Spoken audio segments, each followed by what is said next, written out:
Ingat dengan kata-kata Jack Ma, orang-orang yang bermental miskin itu adalah orang-orang yang susah dilayani.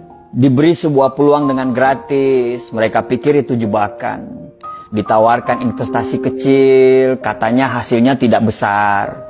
Ditawarkan investasi yang besar, katanya mereka nggak punya modal. Diajak melakukan hal-hal yang baru, mereka berpikir bahwa mereka tidak punya pengalaman. Diajak bisnis tradisional, katanya persaingannya itu berat sekali di luaran. Diajak bisnis yang model baru, katanya itu multi level marketing.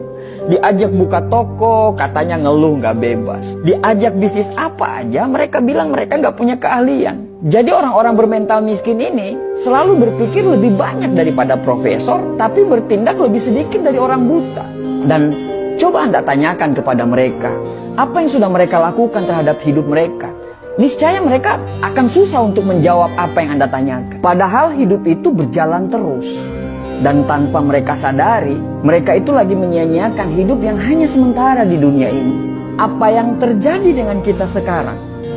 Karena tindakan dan pemikiran kita di masa yang lalu, di tahun-tahun lalu. Kalau sekarang kita hidupnya biasa-biasa saja, tidak ada perkembangan dan cenderung hidup kita itu malah menurun, bisa dipastikan tahun-tahun yang lalu itu kita nggak ngapa-ngapain sama sekali. Nah, kalau kita nggak ngapa-ngapain, terus kita pertahankan nggak ngapa-ngapain kita itu sekarang, bisa dipastikan masa depan kita atau tahun-tahun yang akan datang kita akan sama aja seperti sekarang. Selalu ada kesamaan apa yang dilakukan oleh orang-orang gagal dan bermental miskin ini. Kesamaan itu adalah sepanjang hidup mereka, mereka hanya menunggu dan menunggu. Andai saya punya uang, saya akan bla bla bla. Andai saya jadi pimpinan, saya akan ini, saya akan itu. Andai kata, jikalau, meskipun, dan akan tetapi, selalu jadi kata-kata manis yang secara tindakan itu omong kosong. Ada sebuah konsep yang bagus untuk kita bisa jadikan pegangan. Kalau kita mau hidup kita sulit ke depannya, maka sekarang ambillah pilihan-pilihan yang gampang.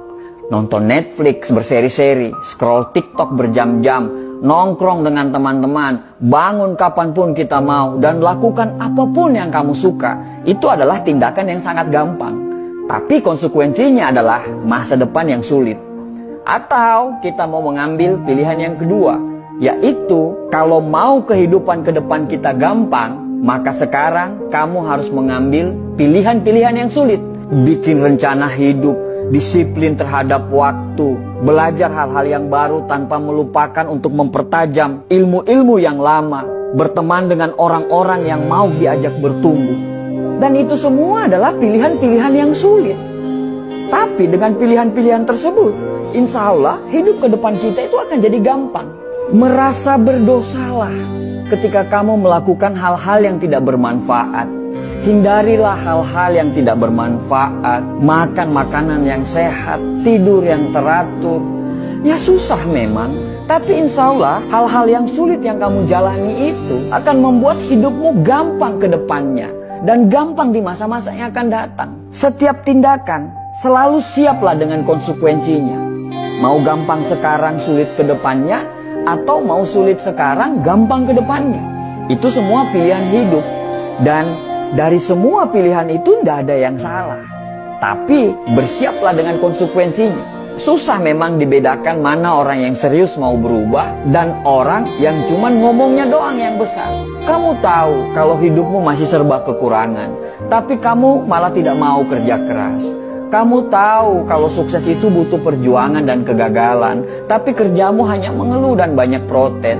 Kamu tahu kalau kamu kurang, tapi justru kamu bangga dengan kekuranganmu itu. Bahkan parahnya, kekurangan itu justru kamu jadikan alasan pembenaran kenapa kamu masih seperti ini. Ya wajarlah dia sukses, dia akan punya modal, sedangkan saya, ya wajarlah orang tuanya kaya, sedangkan saya, ya wajarlah dia didukung, sedangkan saya, ya wajarlah, maklumlah, mereka yang pantas apalah, dan bla bla bla bla bla. Banyak sekali alasan yang Anda ungkapkan. Padahal setiap orang itu pasti punya perangnya masing-masing loh. Kamu berperang dengan perangmu sendiri, begitu juga mereka. Mereka berperang dengan perangnya masing-masing. Setiap orang ada dengan masalahnya masing-masing. Bedanya, kamu menyerah dan mereka masih menyelesaikan masalah mereka dan mereka tidak pernah keluar dari arena pertempuran. Kalau kamu tidak berjuang, terus apa yang mau dimenangkan? Akhirnya orang-orang sukses dan kita lagi-lagi tidak sukses. Setelah melihat mereka sukses, apa kata kita? Wajarlah, mereka kan beda. Ya iyalah beda. Orang-orang sukses itu pasti berbeda. Perbedaan tidak selalu yang terbaik, tapi yang terbaik pasti berbeda. Bukan beda makanannya, karena mereka pun makan apa yang seperti kita makan. Bukan beda dari kecerdasan. Terkadang orang-orang sukses itu justru kepintaran dan kecerdasannya itu jauh di bawah kita. Tapi yang membedakan itu adalah action dan tindakannya. Saat kamu menunggu perubahan datang, mereka selalu menciptakan perubahan. Sampai kapan kamu menunggu dan tertinggal? Lebih baik gagal karena melakukan sesuatu daripada sukses tapi tidak melakukan apa-apa dalam hidup. Manusia itu bisa berubah karena Tuhan menciptakan kita, selalu ada maksud dari penciptaan tersebut. Tidak ada yang bisa merubah diri kita kecuali diri kita sendiri yang mau berubah. Berdoa lebih banyak, bangun lebih pagi, belajar lebih giat lagi, cari lingkungan pertemanan yang memang betul-betul membuat kita bertumbuh. Selalu positif tiap hari dan jangan banyak mengeluh. Pelajari semua pola-pola kenapa orang bisa sukses. Karena sukses itu berpola, gagal pun berpola. Ya terserah kamu mau ngomong apa. Mau ngomong kita kebanyakan bacot lah atau apapun itu. Tapi setidaknya kami sudah mengingatkan. Tugas kami itu hanya mengingatkan. Sesungguhnya kamu tidak akan dapat memberi hidayah kepada orang yang kamu kasihi.